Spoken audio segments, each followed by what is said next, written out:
Clive Arguelles ng isang investigasyon sa pamilya Duterte. Kaugnay sa nabunyag na insertions ng mga ito base sa tinatawag na Cabral Files. Sa sinasabing Cabral Files, iniugnay si Vice President Sara Duterte na nooy mayor pa ng Davao City. Dawit din si Davao City Congressman Pulong Duterte at si dating presidential spokesperson Harry Roque. Sinabi pa ni Arguelles na lumobo ang yaman at nakakuha ng mga malalaking proyekto ang pamilya Diskaya sa panahon ni dating Pangulong Rodrigo Duterte. Eksklusibong sumagot ang self-confessed bagman ni Vice President Sara Duterte na si Ramil Madriaga sa mga kumo-question sa kanyang pagkatao at motibo ng kanyang expose. Ilang araw matapos may sa publiko ang sinumpaang salaysay ng umano'y self-confessed bagman ni Vice President Sara Duterte na si Ramil Madriaga.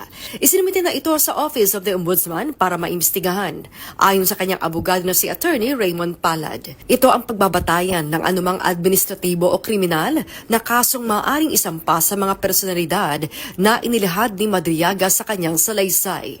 Na nagpayo na kailangang i-file yan sa Ombudsman kasi affidavit lang yan eh. Pag hindi mo i-file yan sa proper government agency, parang ang lilitaw niya na naninira ka lang. So, we advise him na dapat dali natin sa authority yan, i-file natin, para sila magko-conduct ng nararapat na investigation or fact-finding para ma-expound pa or malaman nila, ma-verify nila mismo sa kanya yung lalim at katotohanan ng mga kwento niya.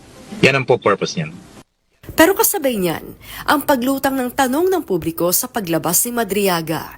Ano ang kanyang motibo? Bakit ngayon lang? At may kaso at nakakulong kaya't questionable para naman sa iba ang kanyang kredibilidad at integridad. Unang idiniin ni Ramil Madriaga, hindi siya kriminal o ex-convict. Hindi rin siya kidnapper. Wala raw siyang final conviction saan mang korte sa mga kasong kinaharap niya.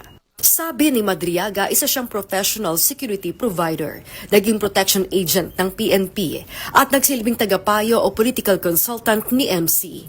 Ang kanyang codename para kay dating Pangulong Rodrigo Duterte. Pero gaano nga ba siya kalapit sa pamilya Duterte?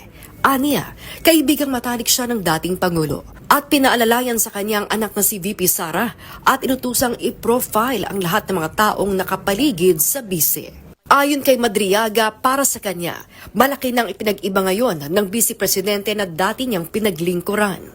Labi siyang pinagtiwalaan ng dating Pangulo sa mga aniyay sikretong operasyon sa Luzon at Visayas. Siya ang nagpo-profile sa mga taong nakapaligid sa dating Pangulo. Siya rin ang nagre-resolba anuman ang maging palpak sa politika.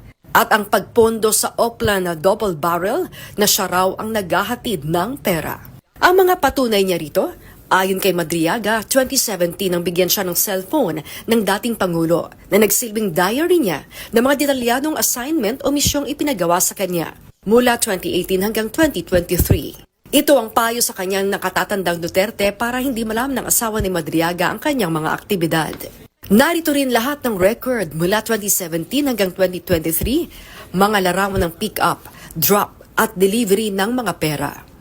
Ayon kay Madriaga, kabilang na sa nahatiran niya ng pera ang 2 senador at 4 na kongresista. Ayon kay Madriaga, nagsimulang manamlay ang relasyon niya sa mga Duterte nang tulungan niya ang mga magsasaka sa Mariveles, Bataan na nawala ng lupa dahil sa kasong land grabbing umano upang gawing Pogo Township na itinuturo nila kay dating presidential spokesperson Harry Roque. Motibasyon niya sa pagsiwalat ng nalalaman niya ay para matigil ang Pogo operations at drug syndicates sa bansa. Wala ring pumilit, nanakot o ipinangako kapalit ng kanyang salaysay. Hiling lang niya ay mapalitan ang judge sa kanyang kaso. Inihahanda na rin niya ngayon ang kanyang ikalawang salaysay na maglalaman pa ng mga dagdag na impormasyon na susuporta sa nauna niyang revelasyon.